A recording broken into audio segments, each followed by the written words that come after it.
All right, so I got my notes again, and I just want to continue talking about my personal journey in and out of Calvinism, and how the logical and philosophical framework of Calvinism, when I followed that through to its logical conclusion, it nearly led me to walk away from my faith. And so that's what I'm talking about. That's why I speak out against Calvinism.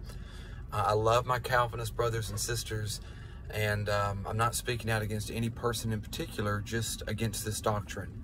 And so last time we started talking about the T in tulip, and if you haven't seen that, I just recommend you go back and watch part 1. I try to keep all these short and sweet. This is kind of a heavy topic, so it's a little hard to do, but I'll do my best.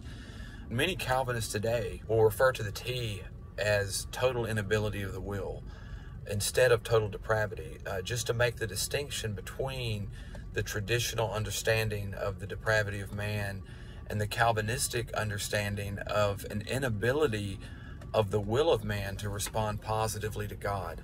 Now, Calvinism is not a monolithic group, okay? But most Calvinists, with the exception of some, most Calvinists today will claim that we do have a form of free will, but that we're only free to do what we want to do, okay?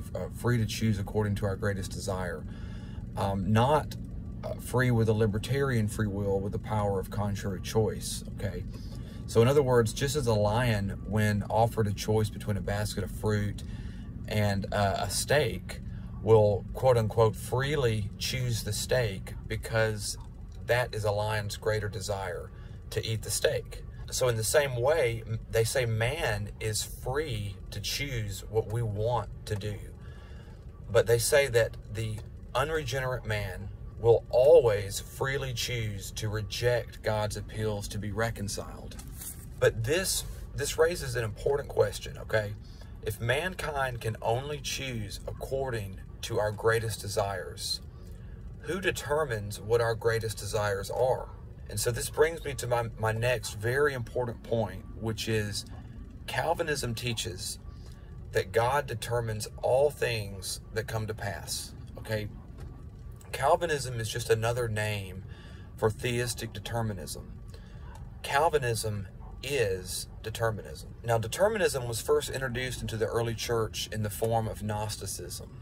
Augustine, who was a former Gnostic, brought theistic determinism into the church for the first time in the 3rd century, even though all of the early church fathers, without exception, were against this worldview and spoke out against it. And then you fast forward to the 16th century, and John Calvin, who admittedly was heavily influenced by Augustine, wrote the Institutes of Christian Religion.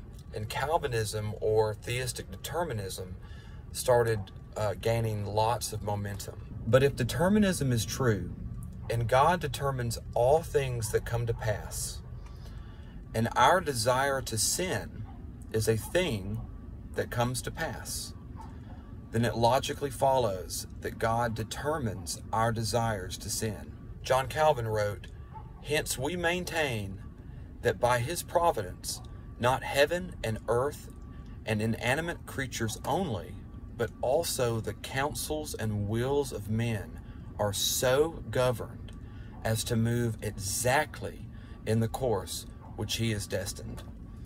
Calvin said, "Men do nothing save at the secret instigation of God, and do not discuss and deliberate on anything but what he has previously decreed with himself and brings to pass by his secret direction."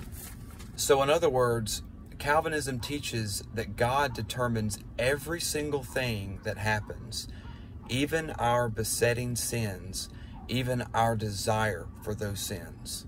John Piper said, "Has God predetermined every tiny detail in the universe, such as dust particles in the air and all of our besetting sins?"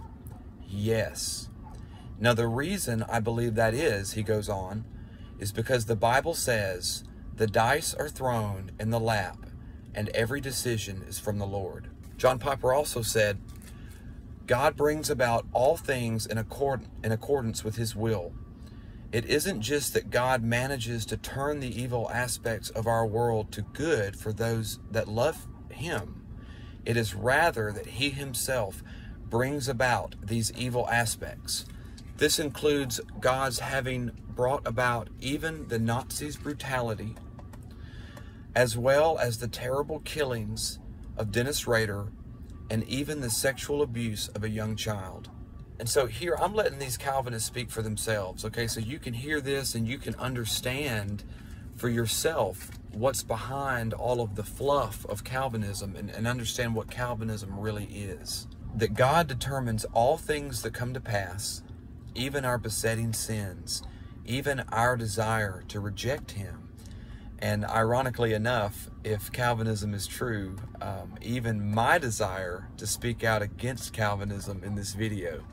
And so I'm going to leave it up to you to decide whether or not Calvinism makes God the author of sin or not, or whether man is responsible for the sins that we commit.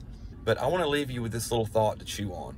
If a pool player represents God, and the cue ball represents our desire to sin, and the 8 ball going in the corner pocket is sin, and God determines to strike the cue ball and sink the 8 ball in the corner pocket, who is responsible for winning the game? Can we give credit to the cue ball? I mean, the cue ball is a secondary cause. The answer is, of course not. Nobody gives credit to cue balls for winning games, okay? Only the pool player is credited with winning the game. And so likewise, if God determines all things that come to pass, and our desire to sin comes to pass, who is responsible on Calvinism? I say that makes God responsible. And I think that that gives man the perfect excuse for unbelief. Can you think of a better excuse for unbelief than God, you created me unable to believe, incapable of believing?